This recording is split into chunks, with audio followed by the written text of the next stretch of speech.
Welcome to the deep dive. Today we're zeroing in on a single place, Pünderich, right on the Moselle River. But we're looking at it through a really specific lens. A moment in time, a period of just relentless, loud, and honestly often brutal transformation. It really was. We sometimes think of history in these beautiful river valleys as slow, gradual. But for the people living there between, say, 1870 and 1905, that change was violent. It was abrupt, and it was deafening. Absolutely. We're doing a deep dive into how the Industrial Revolution was just forced upon the Moselle Valley. We're talking about massive engineering projects that completely rewrote the physical landscape, but also the social one. Right, and that soundscape you mentioned is so important. You have to imagine the old sounds, the river, maybe the creak of a miller's wheel, the quiet rhythm of the haulers on the towpath, they were just steamrolled, replaced by the shriek of a steam whistle and the roar of trains. That atmosphere of constant jarring noise is, I think, really key to understanding this period. We've got a fantastic stack of sources that detail how all this progress demanded the birth of a whole new kind of civic structure. We're not just looking at history from a distance, we're tracking a real-time conflict. A conflict between the old guard and these new visionaries. And the core tension we're going to track is, well, who survived this seismic shift? Right. We're contrasting the traditionalists, the millers, the river haulers, whose whole world was made obsolete, with the local entrepreneurs. People like the innkeepers, the coopers. Exactly. The civic leaders who saw the steel and the speed of this new age not as a threat, but as this unprecedented opportunity to invest. So our mission today is to follow that money, follow that steel and that local ambition. We're exploring how these local families either leveraged all this change to build a future right there in their home valley, or how they were just utterly defeated by it. Which often led to desperation and, emigration. This is the story of how a small Moselle town basically bet its entire future on connection and concrete, and what that bet cost the people who called it home. Okay, so let's start with the immediate casualties of progress. I think that makes the most sense. Before the trains, the river was everything. It was the main artery, and the lifeblood of that river was just raw physical labor. We start on the banks with the Haufen. The Haufen, they were the towpath haulers, and their job was, it was essential, but unbelievably grueling. They would use ropes, harness themselves, often with horses or oxen, and literally pull heavy river barges upstream against the current. It's ancient technology, Yeah. right? Deeply embedded in the whole rhythm of the river. Yeah. And it was just annihilated by the steam engine. Completely. And what's so fascinating in the sources is how quickly, and as you said, brutally, that switch happened. The moment steamships were introduced on the Moselle in a serious way, the Haufen's livelihood, it just evaporated. And the sources highlight these really stark, almost binary choices these men faced. It's not like you could retrain for something else. You couldn't just pivot. No, there was no pivot. You had two options. One, you go back to the most basic form of sustenance in, the plow. You become a small farmer, which was a huge step down the economic ladder. Or two, if you had nothing to return to, you faced emigration. The job was just gone. And, while this sounds like a quiet, sort of sorrowful end, the transition wasn't quiet everywhere. And we have a really important regional contrast here that shows the sheer desperation this caused. We do. Our sources mention a specific, incredibly violent resistance that happened in Cologne. The Hafen there, seeing their futures just being destroyed, they staged a kind of Luddite attack. What did they do? They physically stormed a docked steamship. Yeah. And they systematically smashed the machine. They were trying to destroy the very technology that was ruining them. It was a clear physical expression of class and professional despair. But on the Moselle, it was different. The Moselle Haufen, interestingly, seemed to have had a more subdued reaction. There are no major records of them storming the docks. No, their way of life just sort of ended around 1918. Not with a bang, but with this quiet, melancholy acceptance. I think they saw the battle against the machine was unwinnable, so they just quietly walked away from the towpath back into the fields.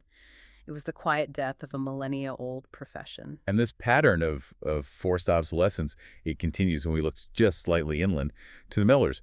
This shift wasn't just about new competition. It was about direct state action, making old infrastructure completely unusable. And we can look specifically at the Schiffman family. They were tied to the Mill Rivemont. This wasn't some new business. This family had been connected to that specific mill since at least the 1770s. It was established. It was ancestral. So, okay, if the steamship killed the Haufen, what killed the millers? State-led engineering. It was all about prioritizing national commerce over the local economies.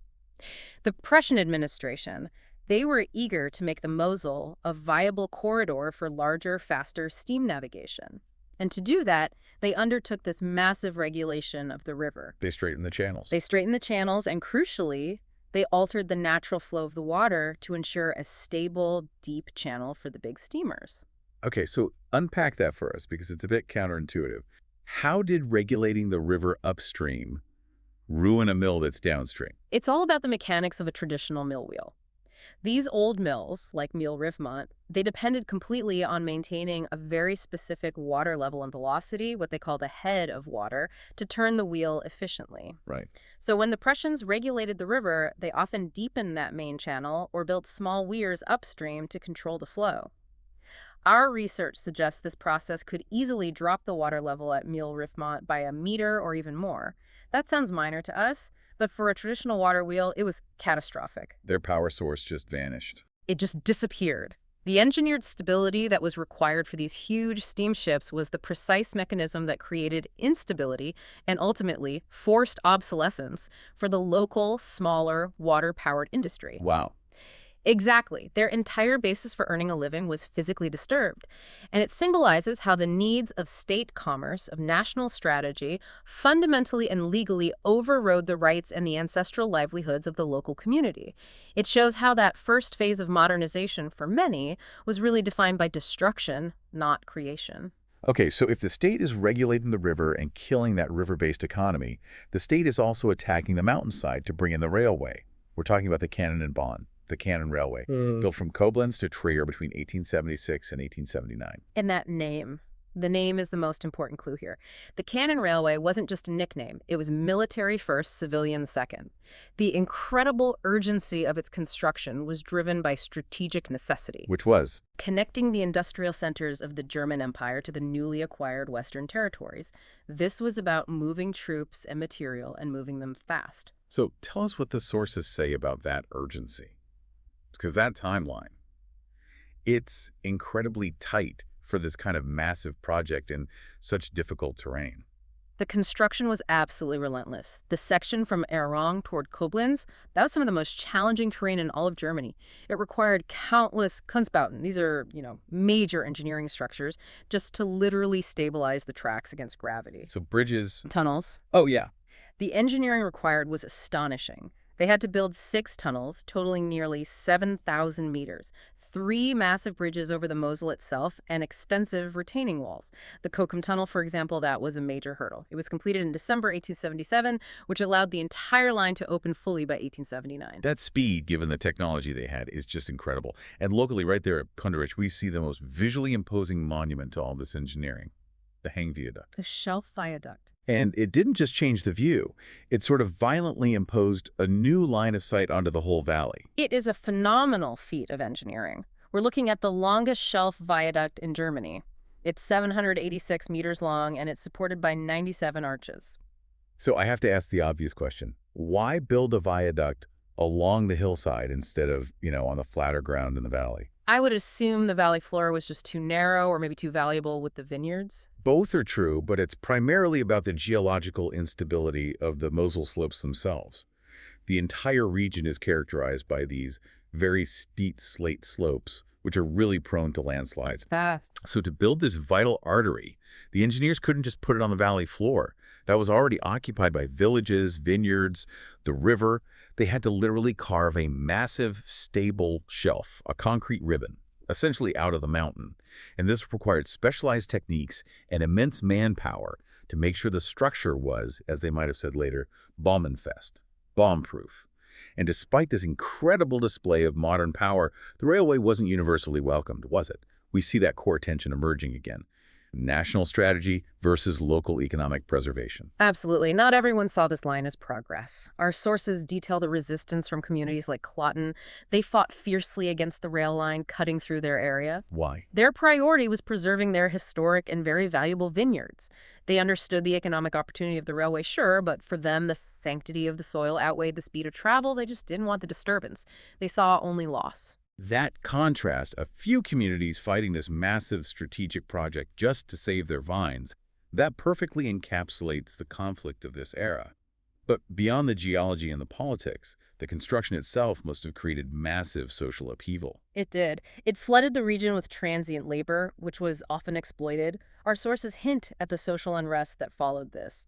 By 1882, just 3 years after the line opened, we see 13 out of 15 railway workers at the Pünderich halt staging a protest. They just laid down their tools. No one reason. Reportedly, the strict demands of their foreman. Which suggests just extremely harsh working conditions. You can imagine being one of those workers. Displaced, maybe living in a temporary camp, working under a demanding supervisor for very low pay. The huge cost of the stone and the steel was mirrored by the huge human cost of the labor. And despite that labor friction, the military urgency meant the project just could not slow down. The initial opening in 1879, it lacked any formal opening ceremony, no fanfare, no celebration. It was just an immediate start of function. Get it working now. Get it working. And as a testament to the long-term vision, they immediately started dimensioning the entire line for double tracks. This reinforced the fact that this wasn't some temporary solution. This was the permanent physical rewriting of the Moselle landscape. So the state brings the noise and the steel. Yeah. But how did this massive national artery immediately start changing the daily local life in Pünderich? Well, once the initial roar of the construction settled, the local elite, the local bourgeoisie, the founding fathers, as we're calling them, they realized they were now directly connected to the rest of the German Empire. Their market wasn't just the river valley anymore. It was the entire nation. And that demanded local investment, Yeah. modernization. They had to be worthy of that new connection. Right, and this just wasn't top down from Merlin. It was driven by hyper-local, practical needs.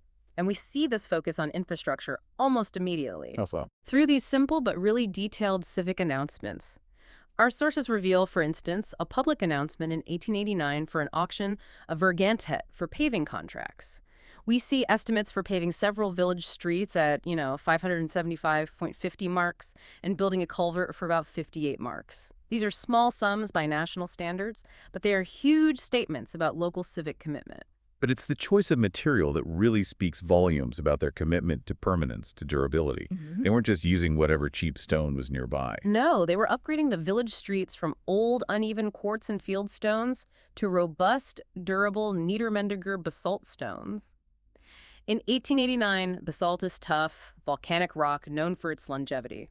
It required sourcing and transporting this quality material. This upgrade signals a local decision. We are building a permanent, modern town. Ready for the traffic, the tourists, and the commerce that the railway will bring.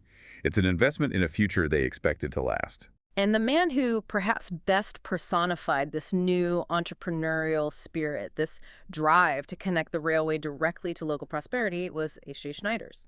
He was the innkeeper of the gas house Zum Schwanen. And he immediately recognized the commercial potential of the Staatsbahnhof, the state railway station. He wasn't just waiting for trains to bring customers to him. He was proactively marketing the trains themselves.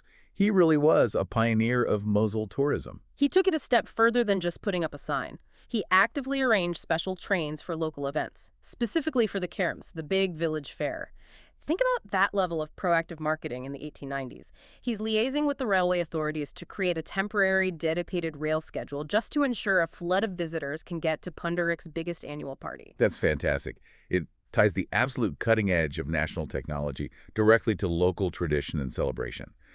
And that Kerms, it sounds like it was quite the draw. Oh, it was huge. These were massive affairs, essential to the local community calendar. Our sources detail that Punderich's Kermes lasted an extra day. It went all the way through Tuesday, which was longer than neighboring towns. That tells you how popular it was. And there was a tradition at the end of it, right? Yes, it traditionally ended with a bicycle raffle organized by the carnies. A bicycle raffle. A bicycle raffle organized by the traveling carnival staff. That must have been the 19th century equivalent of winning a new car. Yeah. It ties the festive life, the local associations directly to this new technology and the mobility it enabled. And Schneiders wasn't just a proprietor, he was a founder. He helped establish the Junge Verein, the Bachelors Association, in 1885. And this entire period is marked by the flourishing of these civic associations, like the already established Verein Borussia 1863.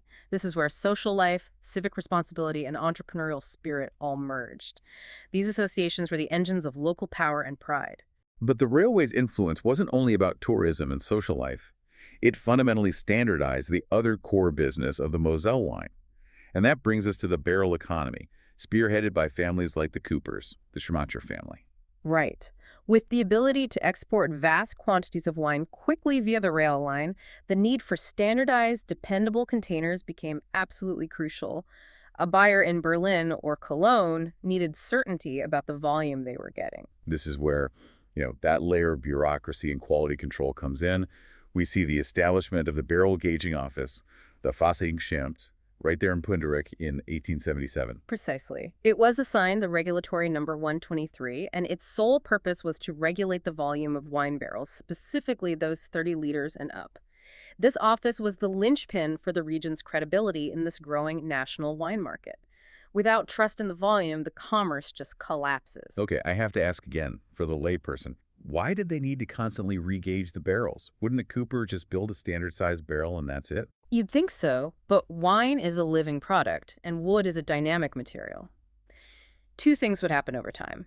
First, the wine deposited Weinstein-Tartar crystals on the inner walls.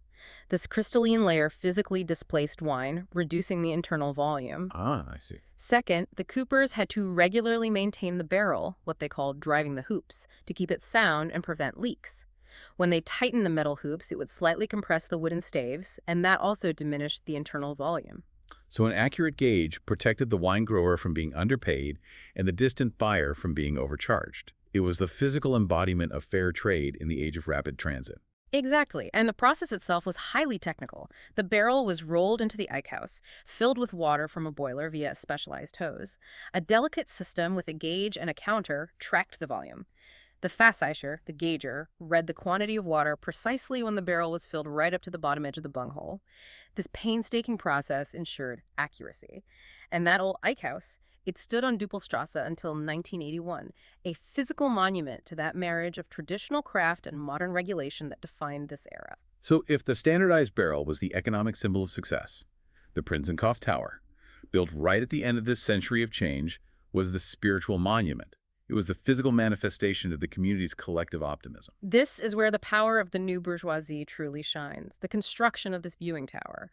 It wasn't funded by the Kaiser or the state railway. It was initiated and funded entirely by a local, legally registered association, a Griffith Eingetragene Genossenschaft, a cooperative of citizens. They put their own money forward to build a structure that served no utilitarian function at all. It was just about pride and aesthetics. It's incredible, isn't it? Given how much resistance there was to the railway cutting through valuable vineyards, a purely aesthetic project like this tower managed to gather enough local funding and support. Was there any civic opposition to this display of optimism? Not according to our sources. The energy was channeled entirely into creation. The tower was a deliberate statement that they were no longer just a quiet agrarian village, but a modern tourist destination and a place of civic power. When it opened in July 1899, it was described as a monumental 20-meter-high structure, designed to look like the ancient castles that already crowned the valley tops. The sources gush over it, saying it offered the widest possible view. It was deliberately merging ancient defensive aesthetics with new modern engineering. It was an act of confidence. The local paper said it fit into the glorious panorama as if it had stood there from time immemorial, blending into the historic landscape while celebrating the modern era. And critically, it was inspected and deemed durchaus solid and bombenfest, absolutely solid and bomb-proof. And here is where that fierce optimism meets just a heartbreaking dose of historical irony. That phrase, bombenfest, it becomes so melancholic when we realize the symbol of citizen pride and progress did not survive the 20th century. It's the tragedy of that era's optimism. The tower's height, its prominent location overlooking the valley, and crucially, overlooking the strategically vital railway bridge that sealed its fate. It was just too visible. So it became a targeting point for enemy bombers during the Second World War. Exactly. German troops reportedly tried to partially dismantle it to reduce its visibility, but the effort was unsuccessful. In the final, brutal fighting for the Prinzenkopf in March 1945, the tower sustained severe damage. The American troops who finally secured the position, they deemed the remaining structure a hazard, not safe, not bomb-infest anymore. And ultimately, they leveled it with explosives, right down to the foundation. Yes. This structure, funded by local pride and built to proclaim the prosperity of the railway age, was destroyed precisely because of its proximity to the strategic railway it was built to overlook. A tragic footnote to the great optimism of 1899. As the century turned, The focus then shifted inward again, right? Yeah. Specifically toward preparing the next generation for this increasingly complex industrial world. The focus turned to education. Yes, and this reveals a long-standing critical infrastructure deficit. We often associate modern mandatory schooling with Prussian efficiency, but compulsory education, the Schulpflicht in this region, was actually introduced much earlier. It was Napoleon in 1802. So by 1900, the local community was still educating its children in facilities that were centuries old and just totally inadequate for modern needs. Completely. Students were being taught in the old, cramped Reth-house, and the source description is quite vivid. To get to the classrooms, students had to climb a poor spiral staircase. The facilities were obsolete. So clearly, something had to be done.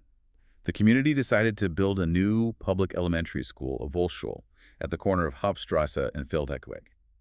This project, stretching from 1904 to 1906, was an intense, massive civic undertaking. And crucially, it involved a lot of political friction, even among the local elite. And this is a really crucial part of the founder's story. Progress wasn't seamless, even when everyone agreed on the goal. The project required major civic effort and negotiation. The acquisition of the site began under the Vorsteher, Leo Lenz, but the actual planning and execution, that proved far more difficult. And we see the internal conflict emerge when the next Vorsteher, the Cooper Matthias Busch II, took over the planning. He ran directly into intense local bureaucratic resistance from the mayor, a man named Kurz. The conflict was likely over cost, property rights, the specific location. These disputes often boiled down to who would pay and whose land would be acquired. The friction was so intense, the bureaucracy so entrenched, that it led to Bush's eventual resignation. He was committed to the project, but he was just unable to push it through the local political machine. That really shows that even the most committed local leaders faced these major roadblocks. So who broke the stalemate? Who got it done? The figure who eventually embodied the visionary persistence needed to push this school through was Gotthard Simonis. He was born in 1849. He was the driving force who ultimately succeeded against both the local civic friction and the bureaucracy. The building of the school, a multi-year effort spanning 2 leaders and a major resignation, was ultimately a victory for the persistent visionaries who prioritized the future generation above all else. It's a powerful reminder that history is often made not by grand decrees, but by these determined, stubborn local figures who just refuse to give up, even when facing internal resistance. And as the school was being built as an investment in the future, the final vestiges of the slow, traditional transport system were being definitively retired. It really underscores the completeness of this industrial transformation. We've seen the Haufen disappear, the millers struggle. The last piece of old transport to be fully replaced was the official postal service. The final curtain officially fell on August 18, 1905. That's the day the Moselbahn was inaugurated. It was affectionately nicknamed the Saufbändchen, the little drinking train, probably due to the wine freight or maybe the passengers it carried. And this new, faster rail line completely replaced the slow, cumbersome post-coach service. This transition had been foreshadowed, hadn't it? Our sources note the Bully Trarbach post service ended way back in 1883, right after the initial stretch of rail opened. Right. But by 1905, the change was absolute. The high-speed coal-fired train replaced the rhythm of the horse-drawn carriage completely. The age of speed had won, utterly. And this whole era of monumental, disorienting change, from the first steam whistle in the 1870s to the final chug of the local train in 1905, it needed witnesses. And our sources bring up one in particular, Edmund Simonis, born in 1889. He lived through this entire period of upheaval. He is a fascinating link, a contemporary witness to the transition from the old world to the new, and his life really bridges the gap between the optimism of the founders and the trauma that followed. Edmund Simonis was a carpenter. And after the trauma of the Second World War, the same war that saw the destruction of the Prinzenkopf Tower, he was the man tasked with building the wooden cross memorial for the war dead. Wow. That's a powerful connection. The visionaries like Gotthard Simonis, they built the school and the infrastructure based on this unshakable faith in the future. Yet, their children and grandchildren, like Edmund Simonis, will be the ones tasked with memorializing the profound human cost of the turbulent 20th century. A century that was in many ways unleashed by the very era of speed and connection they created. It links the noise of progress directly to the quiet grief of the post-war era. So this deep dive into Pünderich between 1870 and 1905, it really reveals a transformation from a quiet, water-powered world of millers and Haufen to a loud, unified, and undeniably modern community, one defined by steel, steam, durable basalt, and these citizen-led associations. It was a time of tremendous localized progress, but it was purchased at the expense of ancestral trades and traditional ways of life. I think what stands out most profoundly is the unique character of Pünderich's local bourgeoisie, these founding families like Schneiders, Schur, and Simonis. They had a choice, and they chose to remain. They chose to invest in the chaos, building schools, paving streets, funding monumental towers. And this local resilience, this determined investment, it contrasts so sharply with the earlier 19th century wave of emigration, which our sources detail with striking clarity. That desperation that fueled the immigration is just. It's stark. We hear the voice of the carpenter Klein, who wrote directly to the Prussian authorities in desperation, explaining that he simply couldn't feed his wife and 8 children, and he genuinely feared being forced to resort to illegal means just to survive. That kind of fear drove families to make terrible gambles. For those fleeing that economic misery for the promised lands, the journey itself was brutal. Our sources recount one journey to Brazil where, out of 800 passengers on a single ship, 47 people, adults and children, died. They found their grave in the ocean waves. And even if you survived the journey, The hardship continued. It took 50 days just to get from Rio de Janeiro to São Leopoldo, deep inland. or you think about the experience of Caspar Simon, writing back from North America. He describes the sheer terror of riding the train across the continent. He detailed traversing these massive 70, 80-foot-high wooden bridges spanning deep ravines where he and others stood on the lowest steps of the train, ready to jump if it derailed. Just imagine that, standing on the lowest step, ready to sacrifice yourself. That single image tells you everything about the terror and the gamble these people were taking on the promise of the new world. He also noted the complicated social impact of that progress, mentioning the rail line was primarily built by Chinese workers who were paid only a few cents, and he claimed took work away from white laborers. The cost of a new life was steep, whether you paid it in terror on a wooden bridge or in the high cost of relocation. And that contrast leads us to our final provocative thought for you.